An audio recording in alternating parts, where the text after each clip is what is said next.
Today I'm going to show you different types of folds so that you can make your mask. So I'm just going to start with this plain piece of paper, and that's what I'm going to glue things to. To make a fold or a fan fold, you're going to start and make a bend, and then you flip it over and you bend it back. So you're just going to keep flipping and bending at the same size. You can make fans, you can make zigzags, just by flipping the paper over and pulling it back. And that will make a zigzag. To glue something like this on, you are going to put a tiny bit of glue on there. Remember, not a lot, otherwise it won't dry, and you can stick it on like so. This can be hair, it can be parts of arms, it can be noses, things that spring off. Another technique with strips is curling. You can take a pencil or a pen or a marker, and you're going to just roll it on to the pen or pencil in your case, and then slide it off, and it will make a curl.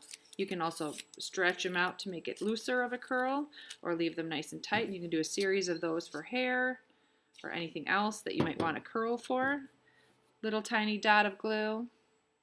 Something else that you might want to make are like eyelashes or mustaches or things like that, or grass, and you're going to fringe. Fringing is just cutting a little slice, but not going all the way to the end. You don't want it to fall off. And then you just ruffle them up, and those can be lashes. You can also curl fringe. So if you wanted like eyelashes or something like that, you can roll them on the pencil and it will curl them forward. You're then going to put the glue at the top, very little.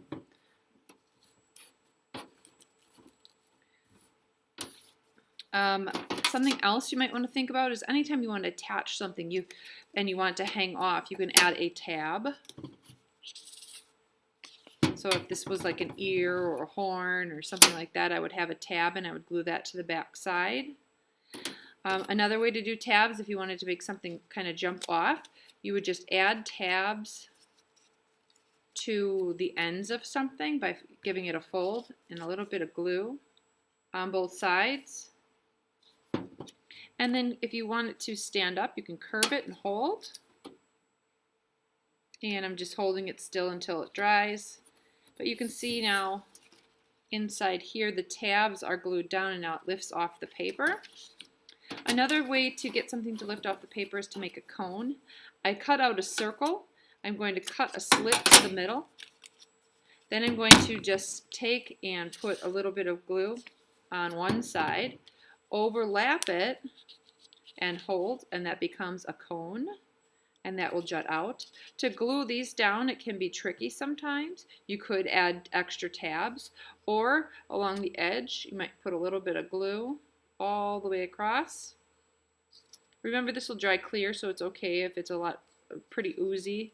And then you're just going to set that down and hold it. So we've done cone, tab, fringe, fold, curl, and then this makes it come off the page. That's another use of tabs.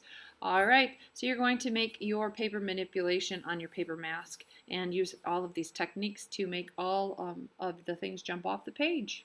Thanks for listening.